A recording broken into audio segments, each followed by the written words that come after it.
starting with the basics. And bear with me if you know already about HTML. We're focusing on HTML5, so we'll get to the fun stuff later. What is HTML? It stands for Hypertext Markup Language, and it forms the building blocks of everything on web pages. Everything you see, images, paragraphs, all of it. So a brief timeline. HTML's been around for a long time. It's been around since 1991, the official version, and all the way until 2012, which is when HTML5 came around, and that's what we're going to focus on. So if you want to follow along with anything, I don't know, you can see the URL up here. These slides are live if you want them. Also, for live editors, I recommend JSBin or JSFiddle. I'll be using JSBin for some live editors. And if you want to also just type the code yourself in Notepad++, Sublime Text, Dreamweaver, whatever fits your fancy. So alright, what makes up HTML? Well, HTML uses what's called elements. And most elements have a start tag and an end tag. So if you can see, this is an example of a paragraph. It has a start tag and it has an end tag with the slash, which is what ends it. Some elements are self-closing. As an example, this is an image, which opens with an image. Closes. It closes itself within the characters. So for the basic HTML structure, there's one line for the doc type, and for this it's just HTML. That pretty much just tells the browser what version of HTML it's expecting.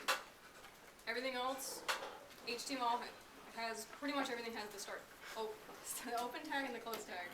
So you can see there's the start HTML tag and the end HTML tag. That's everything that makes up your web page. Then in the header, you see the start tag and end tag, and the title, which is what appears in the top of your browser. Yes? I can't see the URL. Alright. Do you want me to just like read it to you guys? Because I'm afraid to You can type it out in JSPen. I can too. Here, we'll zoom in on this one. I'll just take it here. We'll just paste it for now if you guys want it. You guys can have it.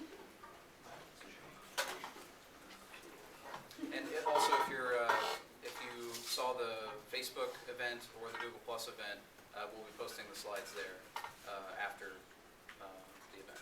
They're just online. Or if somebody wants to be You can just have to forward-thinking, you can post it there yourself if you want to. They'll just remain online. They're just on my account. So alright. Alright. Alright. So the title is anything that appears in the top. Like this is Introduction HTML, and this one's like JSBin. That's the title of your web page. Anything in the body is anything that you see on the actual web page.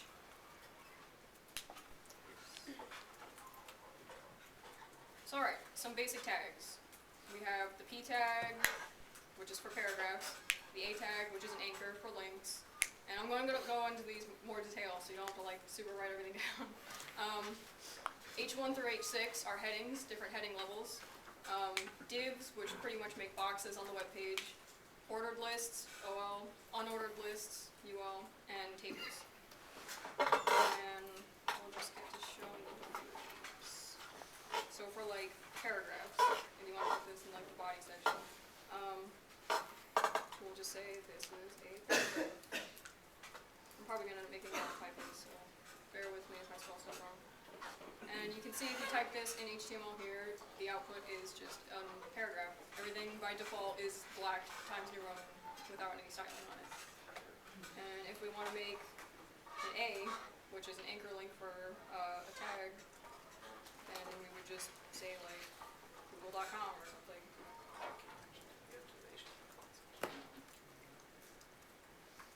But we'll get more into links and other fun things.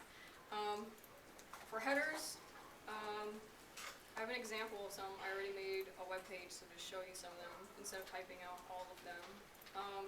As you can see, heading 1 is the dominant one. Heading 1 is the largest one. And then heading 2s can be your subheadings. Heading 3s are smaller. Heading 4s are smaller. But don't let the size discourage you, because this is without any styling on it.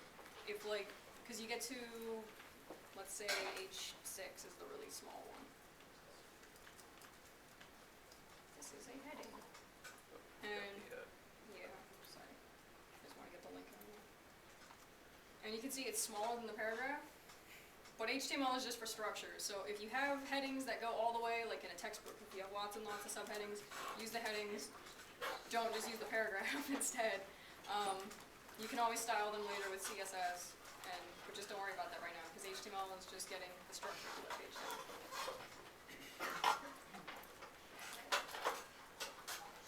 So alright, there's a lot of tags, and if you're trying to learn HTML, it might get confusing because there's a lot of different versions of HTML. Unfortunately, there's some deprecated tags that you'll probably see, but you don't want to use those anymore. Some examples of those are the B tag for bold. We want to use strong instead. For I, that makes the font italicized, but we use EM, which stands for emphasis, instead. And for applet, if you want to embed a JavaScript object or something, that's why we use object instead. And for things such as underlining, centering, and just changing the font, that's all up to CSS now. We don't use those tags anymore. And I can just show you real quick that it still will work.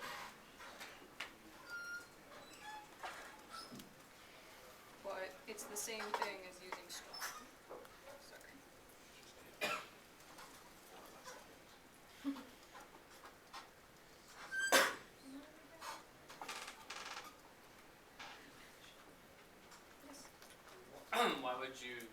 Why do you want to use strong over just a B?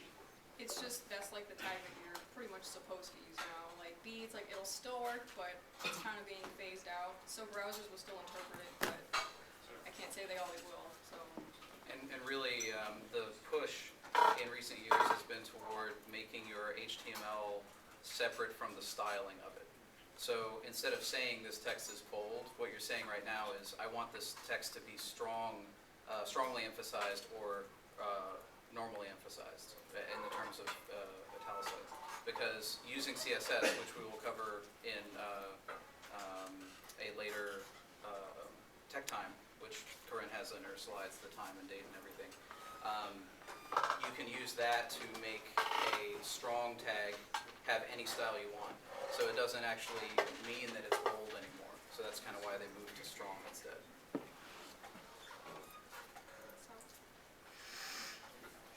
Sorry, we'll get right into some of the basic tags. One of the first examples, other than paragraphs and all, is lists. And you can use OL, that stands for ordered list, and make a list item with it, which is LI, that's what it stands for. And you can just say, this is something. This is something else. I'm really bad at filler text, so bear with me. So as you can see, this creates a list. It's a numbered list, because ordered list makes numbers.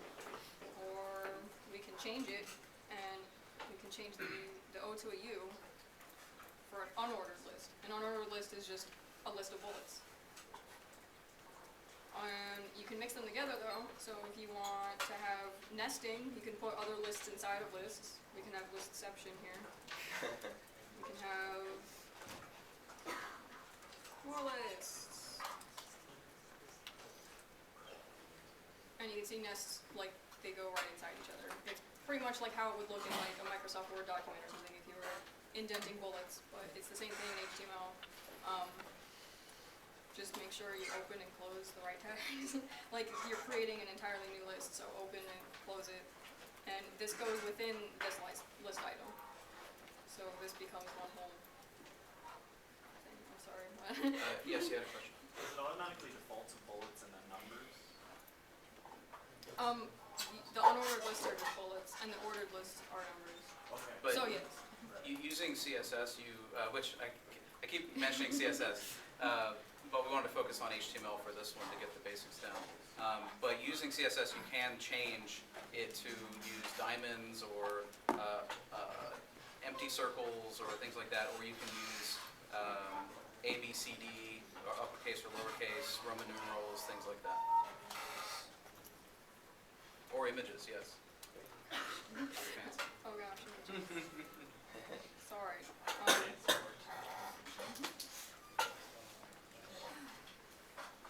Okay. More lists. Alright. Ordered list and unordered list are pretty much the two basic ones, but there is another type of list called a definition list or description list. And this one uses DL. It's kind of easy to, at least the letters in the tags pretty much correspond with what the name is, like unordered list, ordered list, definition list. But instead of list items, this one uses DTs for the term and DDs for the definition. So pretty much definition term and definition definition. Which sounds funny, but if it's from a definition list and it's the definition, then that's just what it's called. These ones are a little different. You don't use them all the time, but you can just say, here, we'll have a cat. And what is a cat? It is a cute creature. Wait, what? Oh, sorry. Definition term. Definition. And you can see what this does is it pretty much just makes, you have your term and your definition, and by default, it just indents it under it. So if you have a lot more text, it'll just indent all of it. Like if you have something else under it, like, and that's just a drink. And you can see how it'll like stagger them if you have more than one.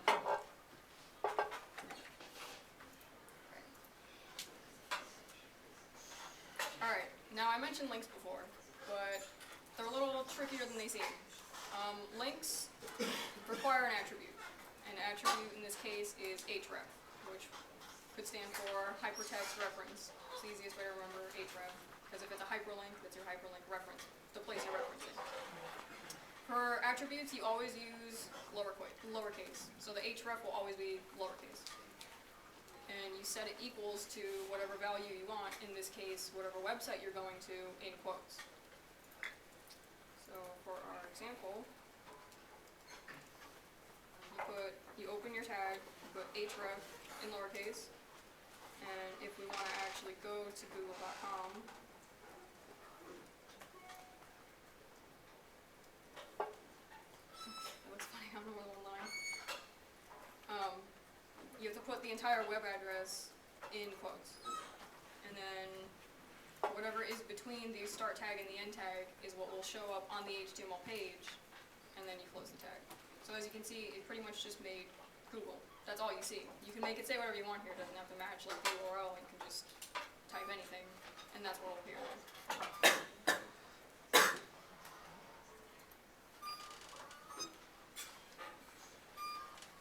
Alright, images. That's another important thing on websites. Images also use attributes, kind of like links. In this case, they use one called SRC, which stands for source. This kind of works like the hypertext reference, or href, and this is where you're getting your image from. So we could have an image source, and let's just grab an image real quick. We'll get one from Google. No, I'll just actually use Google's logo and just paste in their logo, their actual URL for it. It's kind of huge. And images are a little different. They don't have an end tag. They close themselves. You put the slash where you close your image, and that's it. Although this image is apparently, they size it different. We're also zoomed pretty far in here. Images can also have other attributes on them. One of them is alt. Alt text is something that displays when the image cannot be displayed in the browser. If for whatever whatever reason your image does not load, the alt text will be displayed. Also, alt text is read by screen readers, so if there's someone who is not sighted that is using the internet, they get at least some sort of value from an image. Instead of seeing it, whatever text is there, they will get instead. Yes? Is that also what you get when you like hover over an image with your mouse and you get the little description or whatever? That's actually title. Okay, Another that's a one. title. But that is also another attribute that you can put on them. I mean, you could put one right on there. Just close this for now. So we can. We'll just say title. Cool. And if you hover over it, then you can just make it say whatever you want. And then I keep thinking of cats now. So it'll just say meow. And without it, there will be no hover text.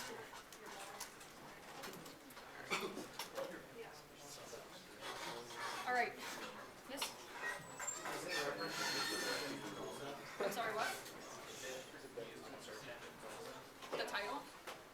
or the alt text. The alt. The alt text, I believe so. But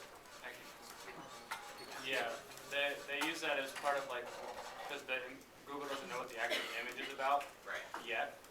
So they'll use the title tag that you give it or the alt text to figure it out. I don't think they put too much weight on it because people didn't know that, so they don't use the alt text as something not really helpful if someone was using a screen reader.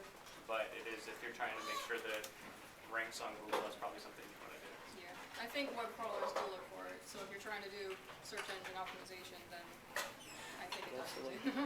with the terms of like weird images. All right, tables. Tables are a fun thing. I'm sure you've seen lots of tables on websites. Pretty much, there's only a few basic things that make up tables. There's the table tag, which defines where the table is. So you have a table open tag and a table close tag. And table row defines where you want your rows. Each row gets a TR tag that's open and closed. Table headers define the headers on the table. Make sure you properly define the headers. Don't just use the next one, which are TDs. TDs are just for the normal table cells. That's pretty much everything else that makes up the table. Put up basic structure here. I'll show an example too, so you get an idea. The table tag, where it opens and closes, with whatever's within that is your entire table. And you can see the table rows, that's what makes up each row in the table. And then in this case, the top row is for table headers, denoting what our columns are, and the next table row is just, that begins the information. Let's build a table. And I want to warn everybody to make sure that you're using tables for anything that you would normally put in Excel or a spreadsheet, something like that. A lot of times you see people using tables to lay out things on the page. And while it might work and it might look good to you, if somebody is using a screen reader to access your website, they're going to see all that information as if it's in a table. And it's going to be very difficult for them to navigate the content of your website. Whereas if you just use straight HTML and then some CSS to style and position things, it would be a lot easier for someone with a screen reader to interact with your website. So, alright, let's make a table. So we can make our table, we can start it and end it, and within it we'll make our first row. Our first row, we'll make this one with columns across the top of it. So our first thing is going to be a table header, and we're going to say column 1, that's just what it's called. And we'll make another one just so you can see how the table rows work with it. Column 1 and column 2. And by default, it makes the table headers bold. And then for table rows, with our TDs, it just makes the text as normal then. So this will be column 1, item 1. And this is, oops. And this will be column 2, item 1. Because we're building them across.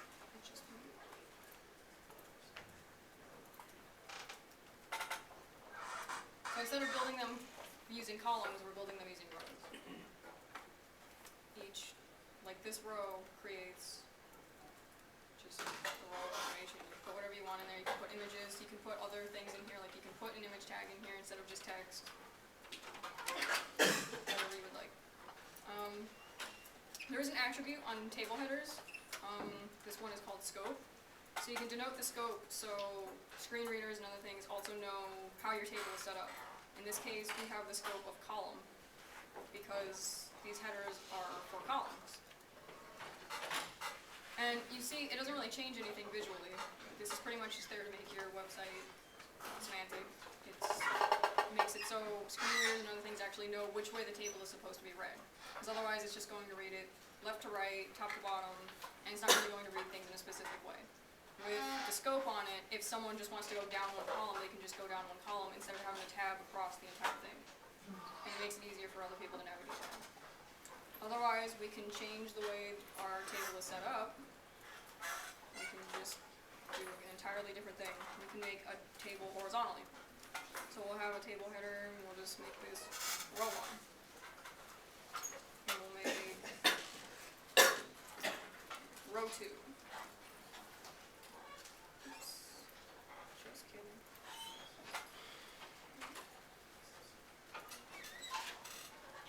row 1 will have, I'm sorry, I'm getting messed up with the column one now. Because we're doing it the other way now, you actually denote all the information in your rows. So row 1, this would be, this one is row 1's item.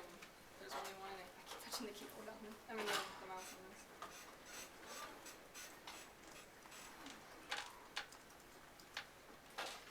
And this is probably a little easier. This is probably a little easier to build this way, because you're building it straight across. If you notice the other way when we were building columns, you're just building it row by row. So you're building information that's from multiple columns, and that gets kind of confusing if you're building a big table. So the information that goes across the row may not really pertain to the information in your actual table row.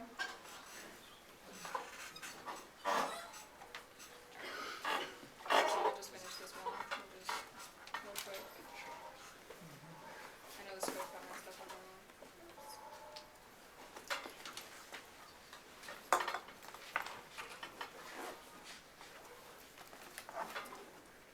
And I'll just finish this off real quick so you can see it. Go to,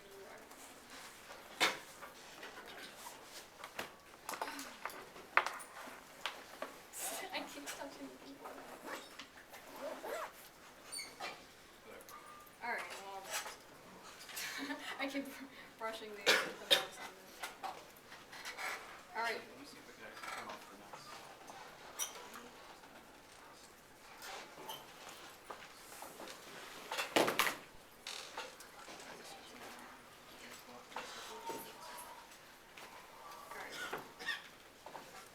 Alright, other attributes.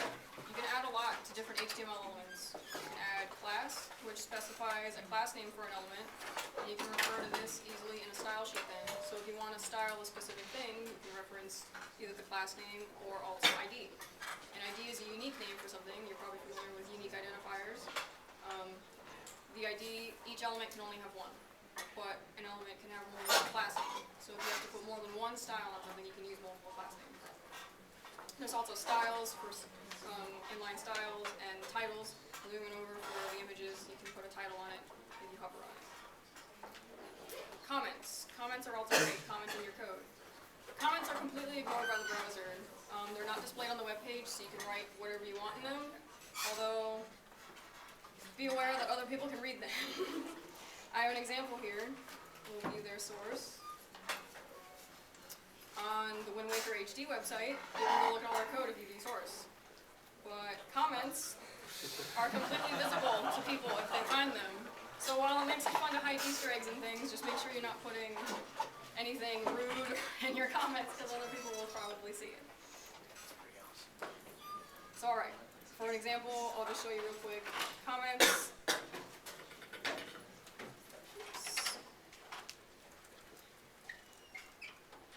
You can see nothing changes on the output. It didn't scoot the table down. There's nothing that says this is a comment there. You can type just anything, and it's completely hidden. It's good to just use on your code, so you can just put like, oh, this is where table 1 begins, or this is where something else begins and ends. You can put them wherever you want.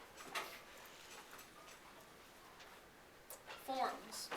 Forms are one of the best things. I'm sure you use them every day, logging into places, entering your email, entering your password. There's lots and lots of forms. Forms have all sorts of attributes. It gets pretty crazy, but that's because forms can do a lot of different things. HTML5 specifically made forms pretty intricate, but it makes them very useful.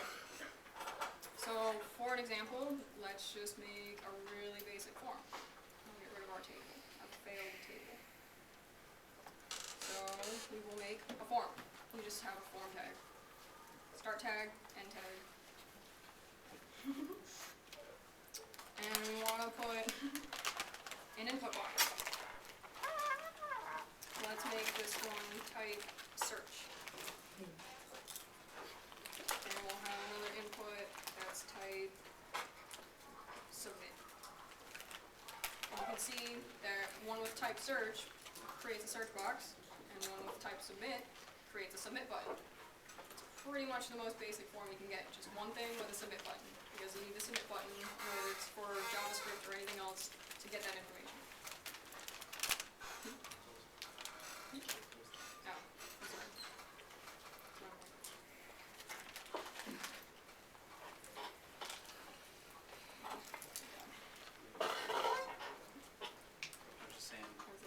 So yeah, and with form inputs, just remember that Oh, you can self-close these as well. You can also, you can do an opening and closing tag, that's fine, but it can be a little wasteful, I guess, if you can just do the shorthand of closing it.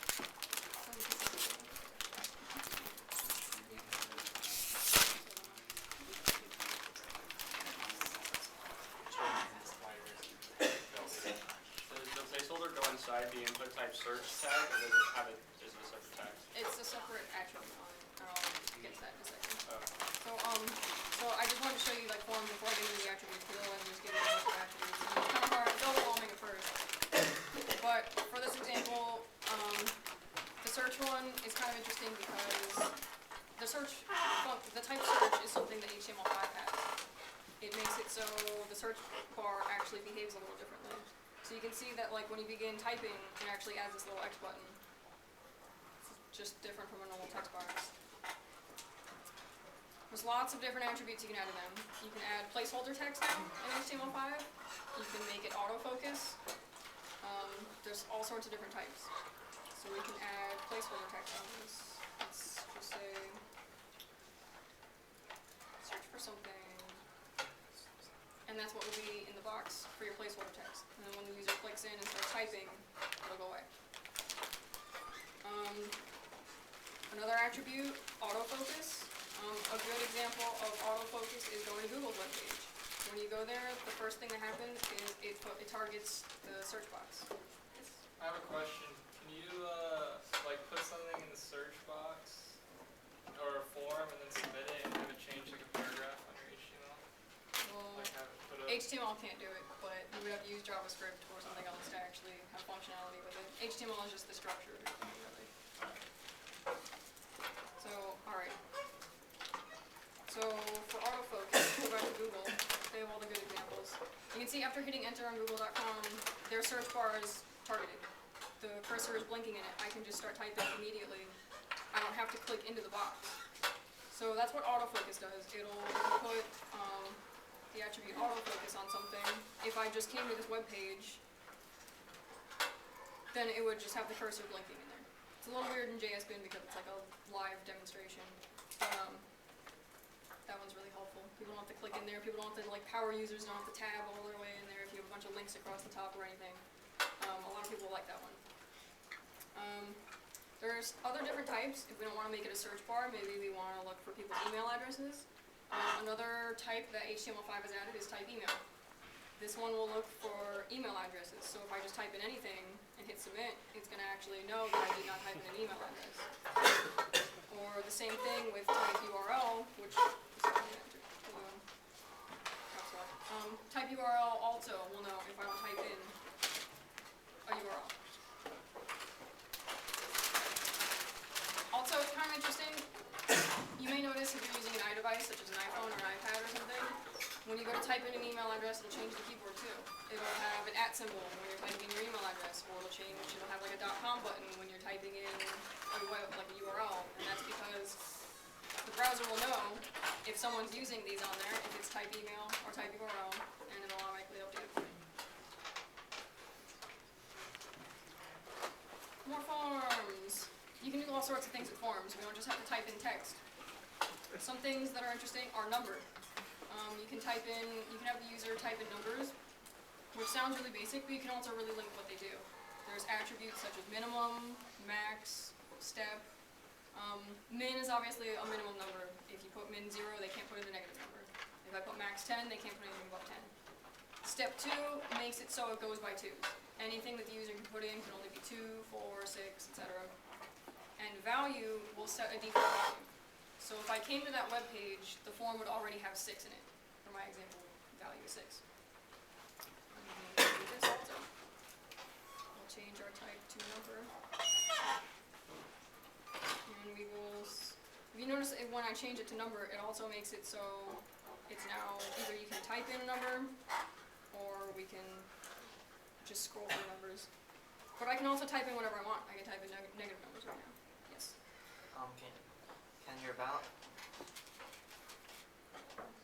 Can the value of your, like when you set a value, can it be lower than the minimum value? Like, what do you mean? In the previous example, you had a min and max set to 0. What happens if value was set to like -3? Yeah, if your Oh, value yeah, if, like, attribute value was was negative, negative, then you didn't allow negatives. Well, I guess we can find Yeah, let's out, try it. because I actually don't think I've ever even tried that one, but alright, so we'll set a min of 0, we'll set a max of 10 then, Let's set and value. we'll set, like, oh, okay, wait, let's set value to it. Value is -13 or something absurd. Hit submit and see if it. Well, it won't go any lower, it'll only go up from there, but also we can. No, that's the time. Greater than or equal to 0. It'll just, your value to 2.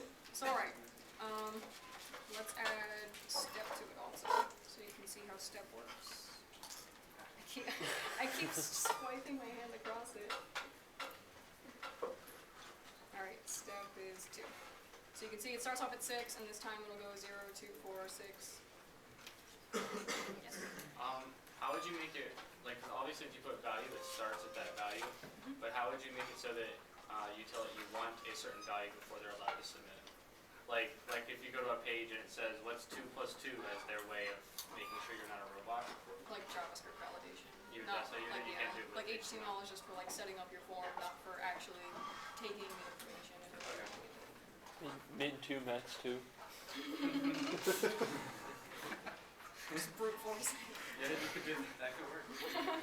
But a robot would know, unfortunately. Yeah. All they would have to do is look at your source code. Yeah, and that's actually something to keep in mind. Anything that's in the HTML, anybody can see it. I remember a long time ago, there was an online quiz that somebody I know was taking, and all they had to do was look at the HTML to find all the answers, because they were marked that. That's Keep wonderful. that in mind. So that's also why you want to keep your HTML, which is your basic structure, separate from your scripting and all your important stuff.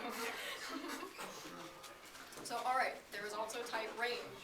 Range is pretty much similar to number. It uses min, max, step, but instead what it does is instead of an input box, it is a slider. And the user can then choose one on here. You can see that this one, because I set a min and a max, this would be 0. It's not labeled on this right now, but it would be 0, 2, 4, 6, 8, 10. Because I set it to 2. But if I took off these values, the slider will just move freely. It doesn't have like those steps unless I set them. There's also ones for date. There are lots that have been added for date. I'll just show a few of those. The date one is pretty interesting. HTML5 has this really cool thing where you can just choose a date now. You don't have to make it with JavaScript or anything. That is all just built right in now. So you can choose a date with it. You can type in numbers if you wanted to. You can just scroll through numbers, or it is a date picker. You can scroll through months. Someone This can button choose will go back to the current date. You can get a little more. Good question. What kind of styling options do you have with that for the calendar? The calendar. Yeah, can you style it? Or Yeah, you can. That's another thing with CSS. Yeah, you can go wild on it. Alright, other than just date, you can make it more specific. You can just say if you want someone to choose an entire month, it'll highlight the entire month. There's one for a week. So if you want someone to just select a week out of the year, it can also do that. And I think it's kind of cool it numbers the week, so it'll have like week 37, 23, whatever. There's also, if you want the date and time, it is, instead of just date time, it's daytime local, but that's what's currently supported by Chrome at least.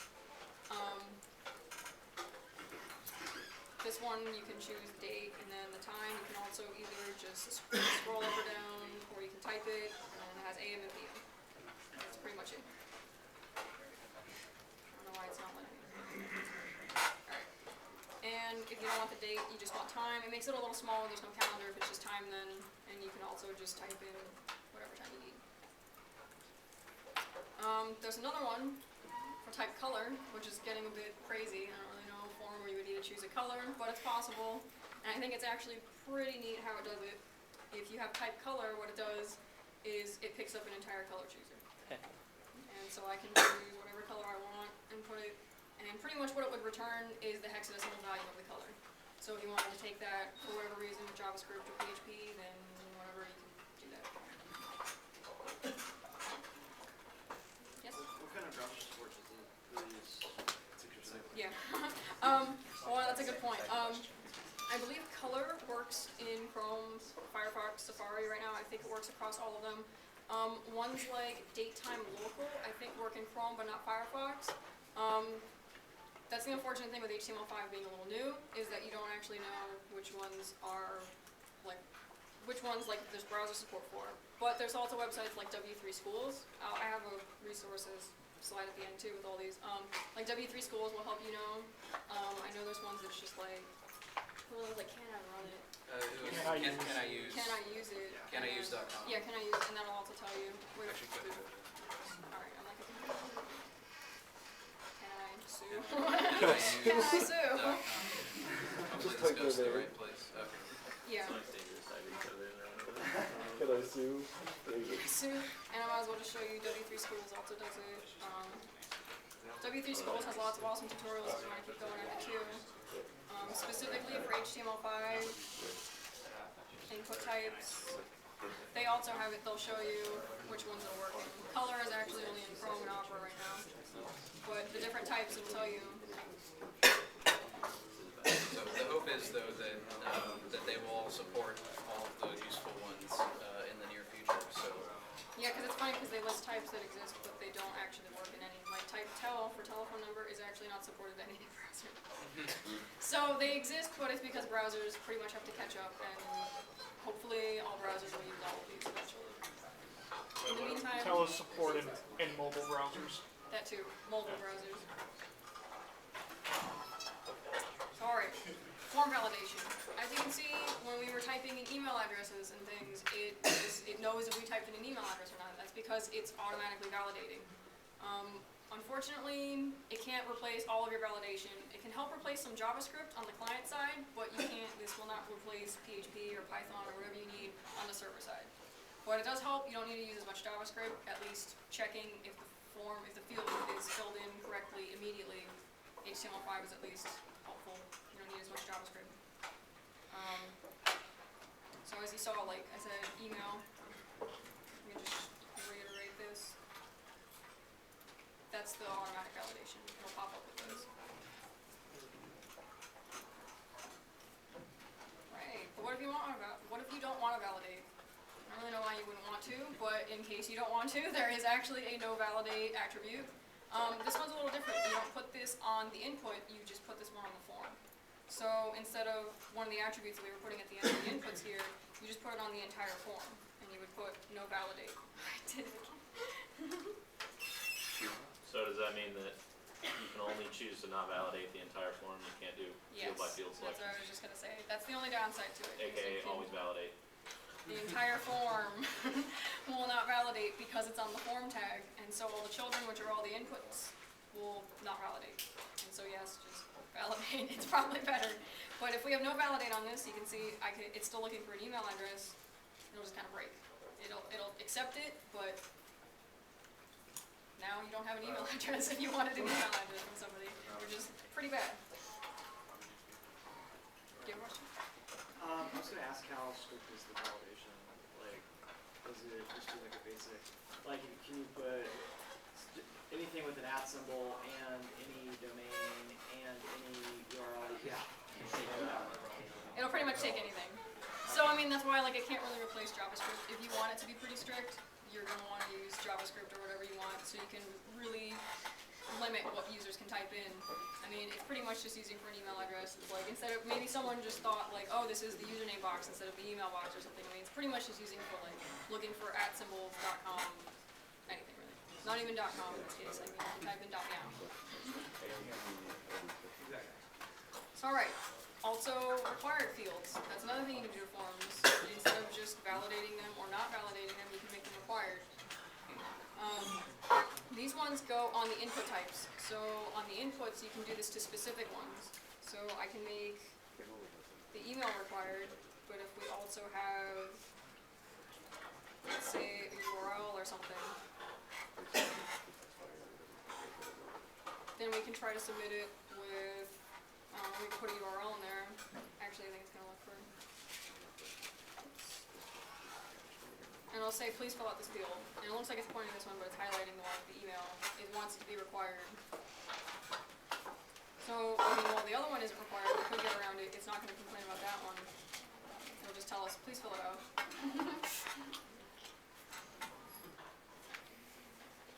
Canvas. There's a really cool canvas tag. Pretty much what Canvas does is it creates a rectangle on your web page that you can draw on. Unfortunately, HTML is not what you use to draw on it, but with the Canvas tag, you can specify where you want stuff that you want to draw in JavaScript. It's a little bit out of the scope. of this Yeah, I mean, stuff. it's a little out of scope, but I mean, it exists if you want to delve into it. If you already know JavaScript or something, it's possible to mix with HTML. Just want to let you know, it's there. There's lots of tags because HTML is pretty much just made up of all sorts of tags. Here's a few examples. The BR tag is a self-closing tag. It's for a line break. You can use it for a line break when you need a line break within like a paragraph or something, but don't use it for styling. Like, I'll give you an example. I have a paragraph below our form that just says, hello world. And you can put a line break within the paragraph. Again. I have to hold my hands up. And it'll break the paragraph in half. But pretty much what you don't want to do is just take it and just put a bunch here to move your paragraph down. If you want to move things down, you probably want to use CSS. Don't just use a bunch of line breaks, because that's bad. It makes your HTML messy, and when one of us goes and looks at your HTML, we're gonna judge. We're gonna judge hard. Alright, similar to BR, there's HR, but that's for horizontal rule instead of line break, but it's also a self-closing tag. I'll put a quick example of this one as well. I'll just space it out. HR. And you can see it made a line, a pretty thin line across the screen. It's just a horizontal rule. People use them for dividing sections and things. This is another thing that you can style if you want. By default, it pretty much goes across the entire page. You can make it go different widths. You can change the colors. It's a picture, whatever you want. Another couple interesting ones are code and pre. The code tag is interesting. You can use it for typing in actual code. And I'll just put another random word here. You can see that it changes the font. It makes it a monospace font, so it's easier to read for coding. If you want to have like a website where you have a blog for like programming or something, you can change, instead of just changing like certain paragraphs or things, you can have an actual code section. And screen readers and things will also know that it's code.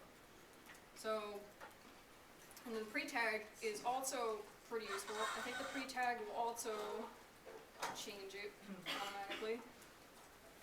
The pre-tag will also make it the monospace font, but the pre-tag is different because anything that is within the pre-tag, pretty much what it does is it preserves spacing or indenting.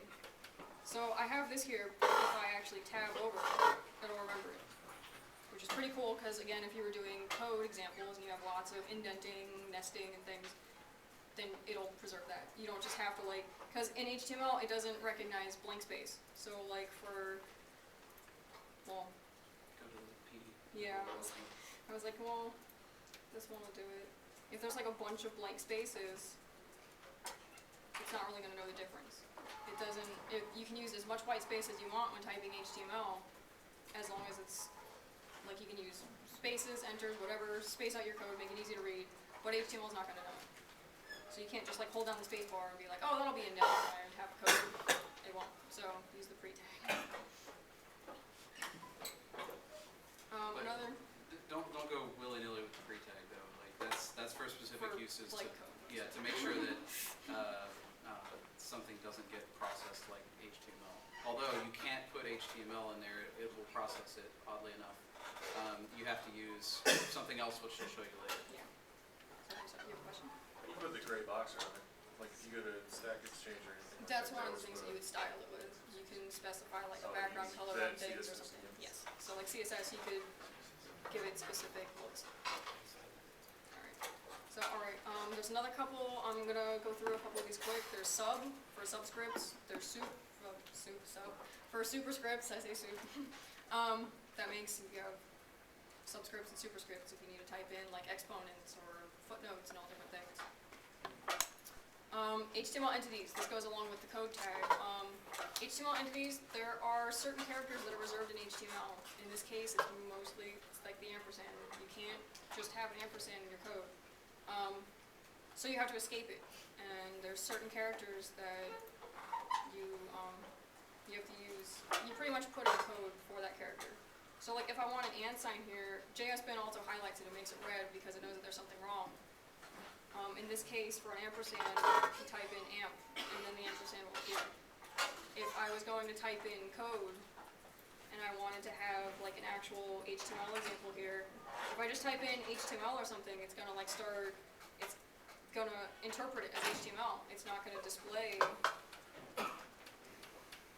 like the actual P and everything on it. If I wanted to, then I'm going to have to type in the actual LT for less than, type in greater than for the greater than, and you can see that it'll actually put it there then. And that's how you would type in HTML code in it. You just have to escape the characters so it understands. Otherwise, it's going to interpret it as actual HTML and it's just going to try to display all of it.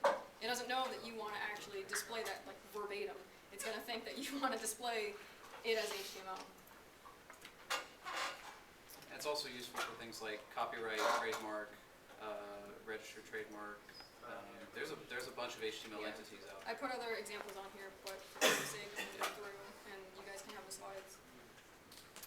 Also, validating your HTML, not just form validation, I mean like checking all your actual code.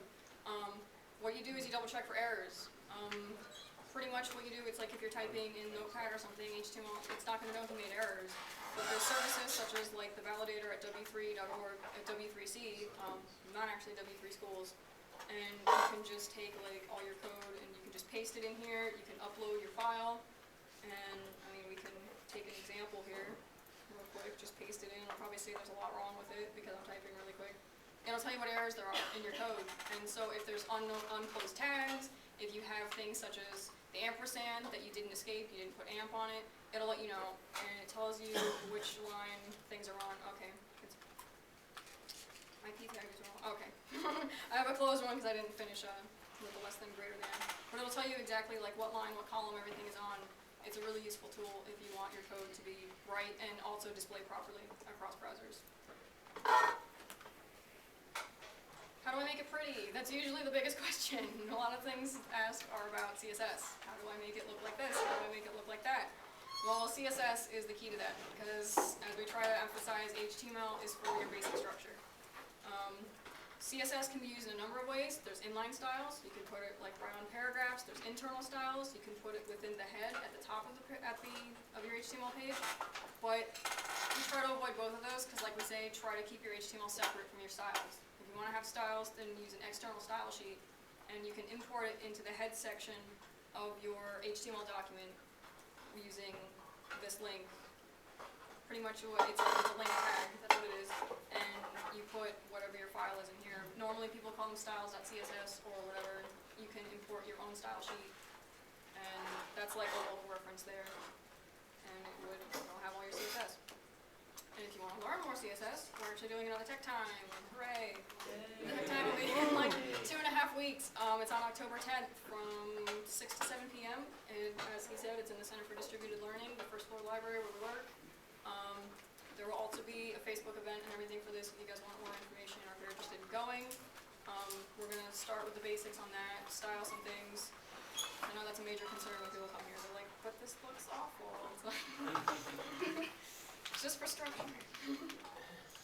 And that's pretty much it. There's a lot of resources. There's lots of things out there. One of my favorites, especially for HTML5 specifically, is this Dive Into HTML website. Dive Into HTML5, sorry. Amazing site, especially for all the things like forms, because that's one of the things that's changed most with HTML5. W3 Schools has plenty of tutorials. Stack Overflow, ask your question there. If like there's one that you want to ask, it's probably already been asked actually. Search, there's tons of things that have already been solved on there. And Google it, just use whatever resources. Everything you need is out there, you just gotta practice. That's pretty much it.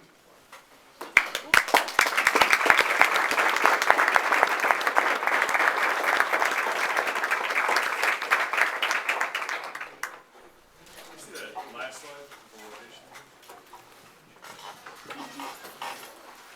any other questions? CDL, it's the spiral staircase under the library. If you've ever wondered where it went, that's where it goes, tower The office. real first floor, because you walk in on the second floor, we work on the ground.